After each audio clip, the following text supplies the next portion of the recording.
ఇంకొకటి నల్ల దారం కూడా కాళ్ళకు కట్టడం అని చేతులు కట్టడం అది నేను దాన్ని పూర్తి వ్యతిరేకిస్తాను. నేను ఈ మధ్య వచ్చినటువంటి కొన్ని చెప్పకూడదు కానీ కొన్ని మాలలు కొన్ని మంచివే, కానీ దాన్నే వ్యాపారాత్మక ధోరణితో చూస్తే మాత్రం కుదరదు. ఏ నాని వేసుకున్నాడో, ధనుష్ వేసుకున్నాడో, వీళ్ళందరూ వేసుకున్నారు కాబట్టి కరుంగులి బాలు ఇవన్నీ కూడా బాగా పనిచేస్తాయని దాన్ని మంచి కోసం వచ్చినటువంటి ఆ నల్ల పూసలు కూడా చెడుగా మారిపోయినాయి. అంటే ప్రతి ఒక్కటి కల్తీ చేయడం మొదలుపెట్టాడు. ఇప్పుడు కల్తీ చేయడం మొదలెట్టేశాడు అందరూ కూడా.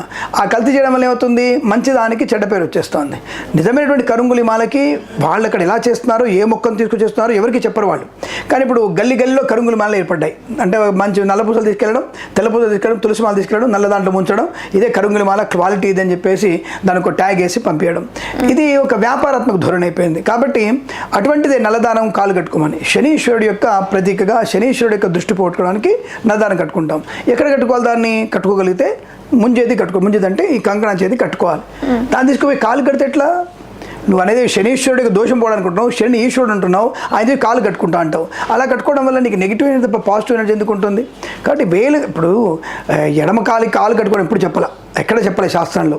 ఈ పిచ్చి వెర్రితలలు ఎక్కువైపోయి ప్రతి ఒక్కళ్ళు పిచ్చిగా మాట్లాడి ఏవో చెప్పి అది నల్లదాడు కట్టేసి పోతుంది అని చెప్పి అప్పుడు ముసలమ్మలు, పెద్ద ముసలమ్మలు నల్లదారం కట్టి ఎడమ కాలికి భూత ప్రేత పిశాచ తొలగిపోతాయి